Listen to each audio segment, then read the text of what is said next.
பிரச்சனையை கிளப்ப முடியல என்ற காரணத்தினால கேரளத்திலிருந்து அங்கு சென்று வேலை பார்த்து கொண்டிருக்கிற கன்னிய ஸ்திரீகளை வைத்து அவர்கள் மேல் கன்வர்ஷன் வலுக்கட்டாயமாக மத மாற்றம் செய்கிறார்கள் என்று ஒரு குற்றச்சாட்டை எழுப்பி அவர்கள் மேல் பல பிரச்சனைகளை கிளப்பி இருக்கிறார்கள். இதெல்லாம் எதுக்கு? இளைஞர்களுக்கு வேலை வாய்ப்பு கிடைச்சிருக்கா? பொருளாதார வளர்ச்சி அந்த மாநிலத்தில் இருக்கா? கல்வி, சுகாதாரம் மற்றும் பலவித தொழில் துறைகள் வளர்ந்திருக்கிறதா அப்படின்ற கேள்விகளாம் அவர்கள்ட்ட இருக்க வேண்டும். தமிழகத்திலே கிட்டத்தட்ட 15-16% சிறுபான்மையினர் இருக்கிறார்கள். 8% கிறிஸ்துவர்களும் 7% இஸ்லாமியர்களும் இருக்கிறார்கள். இந்தியாவிலே 15% மேல இருக்கக்கூடிய சிறுபான்மையினர் இருக்கக்கூடிய மாநிலங்கள் மிக சில. அதுல தமிழகமும் மிகவும் முக்கியமான ஒரு மாநிலம். இந்த மாநிலத்திலேயும் சிறுபான்மையினரை வச்சு எப்படியாவது வம்பிழுத்து அதன் மூலமாக அரசியல் ஆதாயம் தேடிக் கொண்டிருக்கிறார்கள் இந்த பிஜேபி அரசு.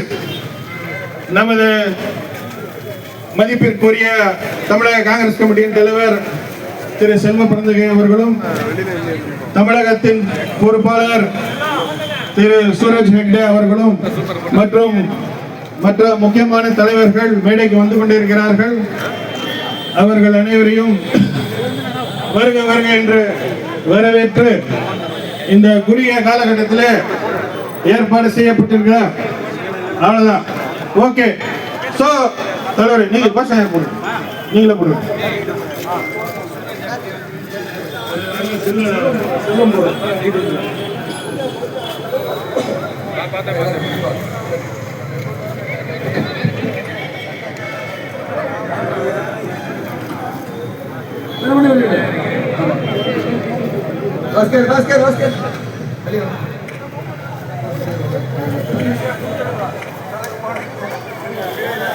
ஆர்ப்பாட்டம் இது ஆர்ப்பாட்டம், ஆர்ப்பாட்டம் இது ஆர்ப்பாட்டம், காங்கிரஸ் கட்சியின் ஆர்ப்பாட்டம், மக்கள் விரோத மோடி அரசை, மக்கள் விரோத மோடி அரசை கண்டித்து நடக்கும் ஆர்ப்பாட்டம், கண்டித்து நடக்கும் ஆர்ப்பாட்டம், பிஜேபியின் நடவடிக்கை தளத்தை எதிர்த்து நடக்கும் ஆர்ப்பாட்டம், எதிர்த்து நடக்கும் ஆர்ப்பாட்டம், கண்டிக்கின்றோம் கண்டிக்கின்றோம் சத்தீஸ்கர் மாநில பாஜக அரசை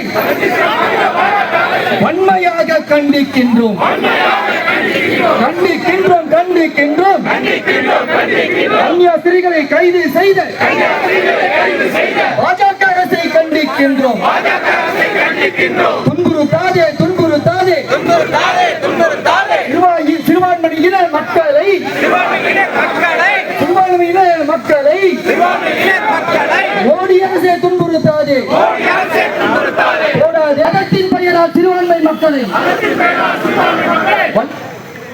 குரல் வலையை நெரிக்காதே, குரல் வலையை நெரிக்காதே, மதத்தின் பெயரால் மக்களை பிரிக்கும், மதத்தின் பெயரால் மக்களை பிரிக்கும் வெகுஜன விரோத பாஜக அரசை வன்மையாக கண்டிக்கின்றோம், வன்மையாக கண்டிக்கின்றோம்.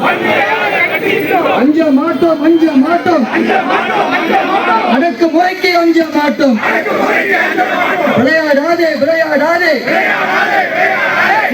சிறுபான்மையின மக்களின் மீது உணர்வுடன் விளையாதே, உணர்வுடன் விளையாடாதே. கண்டிக்கின்றோம் கண்டிக்கின்றோம் கிறிஸ்துவ மக்களை கொச்சைப்படுத்தும் மோடி அரசை கண்டிக்கின்றோம். காத்திடுவோம் காத்திடுவோம் தேசத்தின் ஒற்றுமையை.